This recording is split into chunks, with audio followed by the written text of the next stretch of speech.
The second thing that holds so many people, the majority of Americans, from ever achieving any sort of financial wealth ever, let alone in the next 12 months, is a lifestyle. I mean, we talked about how 51% of six-figure earners are living paycheck to paycheck. Well, also a third of people making $250,000 a year are living paycheck to paycheck, which means it's not an income problem. Most people assume that the reason why I can't build any wealth, the reason why I can't save money, the reason why I can't invest money is because I'm not making any money. I'm not making enough money.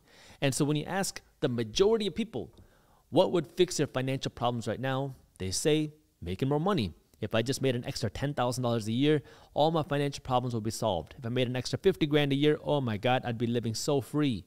But what ends up happening statistically is when somebody makes more money, their lifestyle inflates. You get a new raise, you get a new car, you get a big bonus, you go on a nice vacation.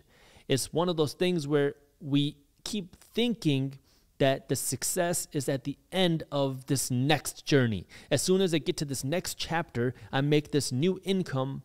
Now, all of a sudden, all my financial problems will go away. But you keep digging yourself into a bigger financial hole because what happens to so many people is anytime you make more money, you inflate your lifestyle. And the quickest way for you to increase your wealth is next time you get a raise, next time you get a bonus, you don't inflate your lifestyle. You make more money without inflating your lifestyle. That way you have more money to invest. If you really want to become successful, now I'm talking about really successful, is you got to go through what I call the decade of sacrifice. And this decade of sacrifice is you live small and you're working to earn more money. And then you have this margin with your income.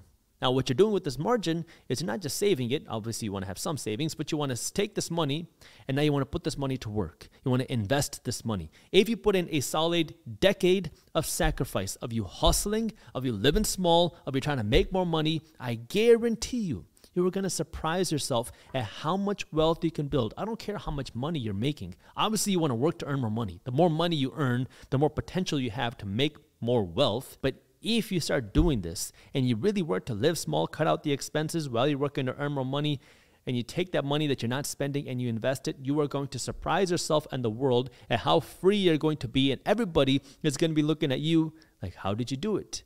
Because then you're going to have the opportunity to sleep a whole lot easier, go on nicer vacations, drive a nicer car, have the better things without worrying about the price because you went through that sacrifice and most people are not willing to do. If you want to do what the majority of people are not doing, you can't keep doing what the majority of people do. And the third thing that holds so many people back from ever achieving any sort of wealth is debt, consumer debt. What is debt? Debt is when you take tomorrow's earnings and you spend it today. And then you have to pay that money back plus interest. So when you go out and you borrow $50,000 to buy a car, that means you're taking this year's, next year's, the years after that, and the year after that's income, and you're spending it right now. And the price that you pay to spend your future income today is interest. Now, if you use that $50,000 to go out and buy something that's going to make you money, no big deal, because now you can use the income from this thing that you bought to pay back the debt, as long as you do it strategically. But now, when you go into debt $50,000 to buy a car, that means you're spending this year's, next year's, the year after that, maybe even the year after that, maybe even the year after that's income today, and you spend it to buy a car, which is dropping in value. So now you're spending next year's, the year after that's income today to buy something that's dropping in value, and then you have to pay interest on top of that. So now when you're using debt to buy something, that means you're using next year's income to buy something today that's losing you money. And this is where now we live in a consumerism culture. We live in a culture where it's completely normal to buy things that you can't afford with money that you don't have thanks to the help of credit cards and lines of credit. Now, I only use a credit card. I love using my credit card because I get cash back, I get perks, I get rewards, I get fraud protection, I get a bunch of things on my credit card. But I also have never paid a penny in interest to my credit card company. If you maintain a balance on your credit card, you are using your credit card wrong, and you should never use a credit card to buy things that you cannot afford. I use my credit card as a medium of transaction. Instead of me using a debit card or paying with cash, I use a credit card. And because I use a credit card instead of a debit card, I get cash back. I get perks. I get rewards. I get flight upgrades. I get car upgrades. I get hotel upgrades for doing nothing except using my credit card to make the regular purchases that I would normally do. I don't go out and buy something just because I want a credit card perk. I go out and buy something because I want to buy it or because I need it. Then instead of me going into my bank account and pulling out physical cash, I just swipe with my credit card and then I pay off the entire balance every month without ever being late. And then because I do that, I get free rewards. If you are paying interest on your credit card, if you have a credit card balance, you are the person that's paying for everybody else's credit card points. And so right now, if you have a credit card balance, you got to stop spending on your credit card and you got to pay down the credit card ASAP, because the interest rate on your credit card is skinning you alive financially. If you cannot control your spending, don't use a credit card. It is not worth the perks and the rewards. You have to first be able to control your spending. You have to know that you're never going to spend more because you're using a credit card instead of cash.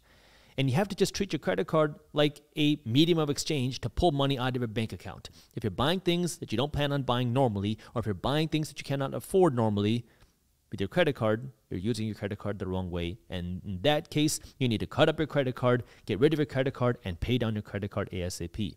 But if you're using your credit card just like a medium of exchange, just to buy the things that you would normally buy, and then you pay it off in full every single month, then yeah, get your perks, get your rewards, get your flight upgrades, get your hotel upgrades, get your car upgrades. Why not? You're getting it as a reward because, well, you're using a tool that banks are offering. Right now, 35% of America has credit card debt, and nearly everybody has a car payment. It is so normal in our society to use the credit card as a free money line to go out and buy things, whatever we want, when we can't afford them. You should not be doing that. It's the same with your car. I kind of hinted at this just a minute ago. It is so normal to have a car payment. Well, let me tell you something. You don't need to have a car payment. And you don't need to drive a brand new car. You don't even need to have the newest cars. If you want to build wealth, it is really not that complicated. Yeah, you could get into all the nitty-gritties and all the details, but if you really want to build wealth, it comes down to a basic 3-step formula. First, you make money. Second, you spend less than what you make. Third, you invest the difference. Then you can get into the nitty-gritties of how do you earn more money? How do you spend less money? How do you invest the money? Do you invest it in stocks? Do you invest it in real estate? What's an expense ratio? What is a money manager? Where are the different places that you can invest your money?